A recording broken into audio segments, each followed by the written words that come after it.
Third conversation.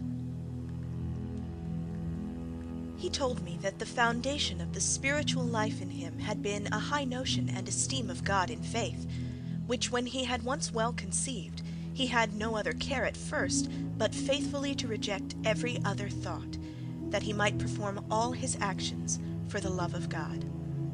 That when sometimes he had not thought of God for a good while, he did not disquiet himself for it, but after having acknowledged his wretchedness to God, he returned to him with so much the greater trust in him, by how much he found himself more wretched to have forgot him. That the trust we put in God honours him much, and draws down great graces. That it was impossible, not only that God should deceive, but also that he should long let a soul suffer which is perfectly resigned to him, and resolved to endure everything for his sake. That he had so often experienced the ready succours of divine grace upon all occasions, that from the same experience, when he had business to do, he did not think of it beforehand, but when it was time to do it, he found in God, as in a clear mirror, all that was fit for him to do. That of late he had acted thus, without anticipating care, but before the experience above mentioned, he had used it in his affairs. When outward business diverted him a little from the thought of God, a fresh remembrance coming from God invested his soul, and so inflamed and transported him that it was difficult for him to contain himself. That he was more united to God in his outward employments than when he left them for devotion in retirement.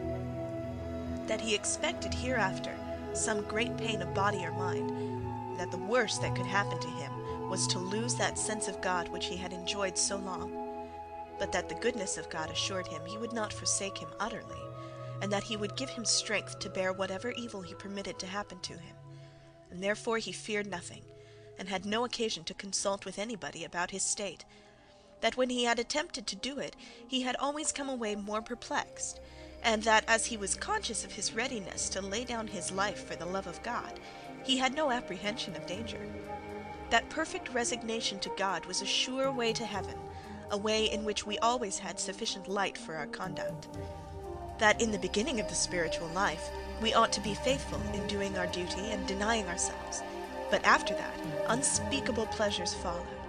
That in difficulties we need only have recourse to Jesus Christ, and beg his grace, with which everything became easy.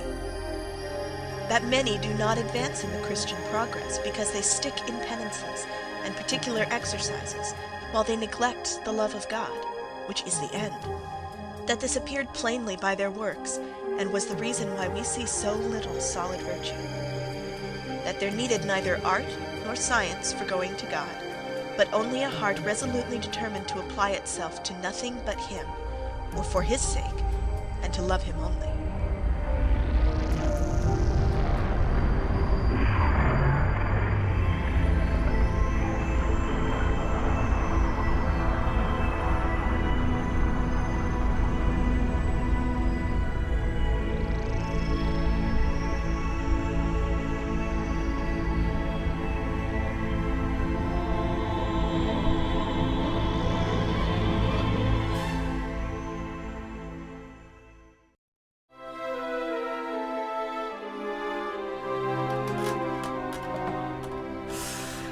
There. Everything looks tasty, if I may say so. I do hope the meat isn't dry, John. You know I don't like it overcooked. I know, Mum, don't worry. If I'd known you'd be so late coming home from church... Well, I can't always know how long Reverend Blanchette is going to preach, can I? It's not as if I can stand up and shout, "Pardon me, Reverend, but could you cut it short? My mother's waiting for me at home and the roast is burning in the oven." Oh. Please pass the gravy. I only meant that we've been eating later and later on Sundays, and the meat has been drier and drier since you've been in this church phase. Phase? Please, Mum, let's not be condescending about it. Well, I don't know what else to call it. Then don't call it anything. Would you like some Yorkshire pudding? If it's not too much trouble. It's not too much trouble.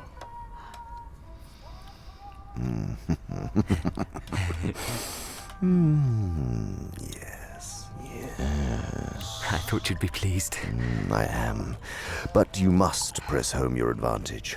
my advantage? The enemy will be working on the patient from the center outwards, gradually bringing more and more of his conduct under the new standard of his Christianity. It may reach his behavior to the old lady at any moment.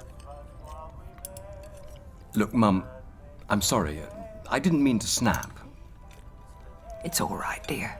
You see, you want to get in first. Where is Glubose?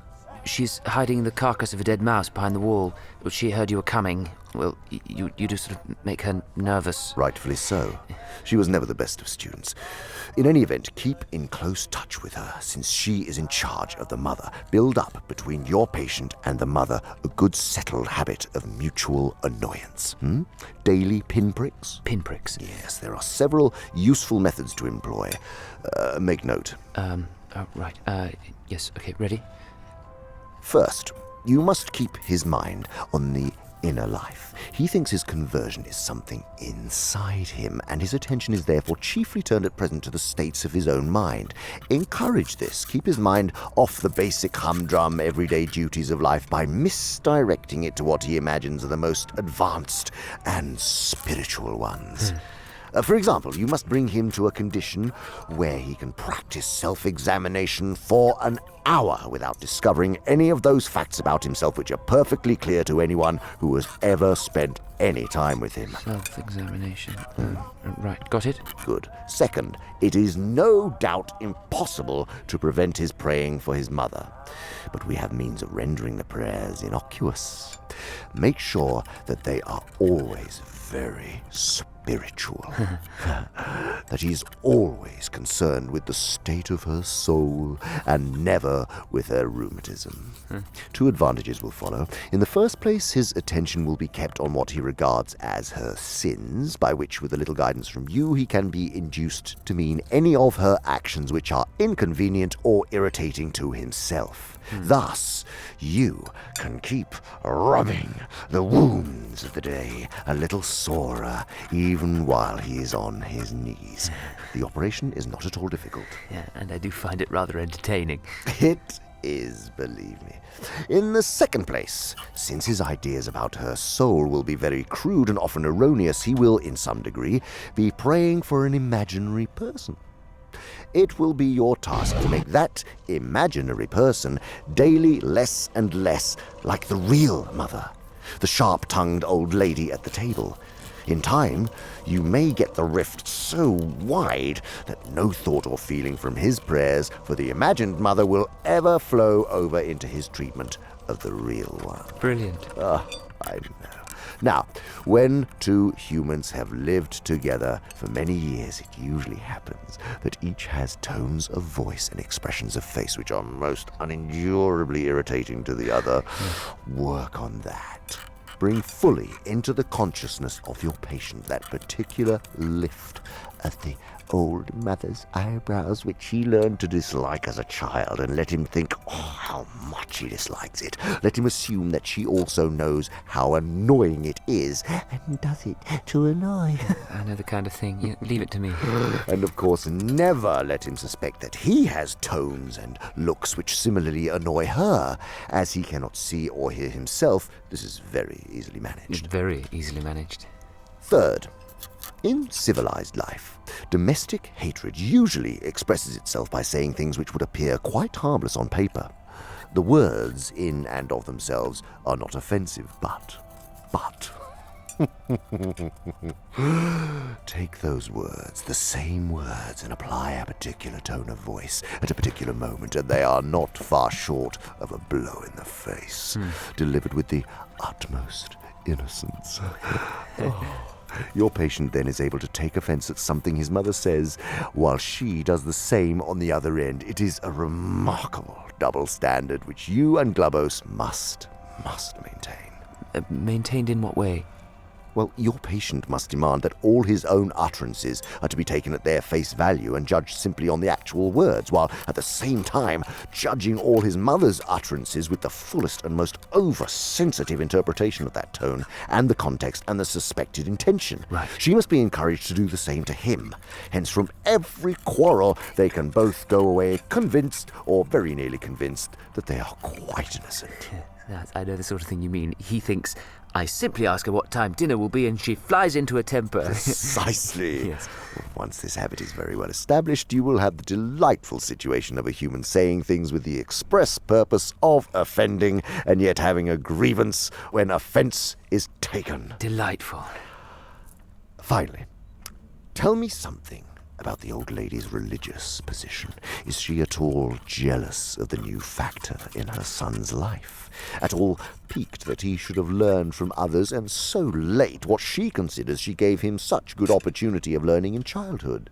Does she feel he is making a great deal of fuss about it, or that he's getting in on very easy terms? Remember the elder brother in the enemy story they call the prodigal son? Right. I'll speak with Glubos. Then, if you don't bungle it, you should have this situation well in hand.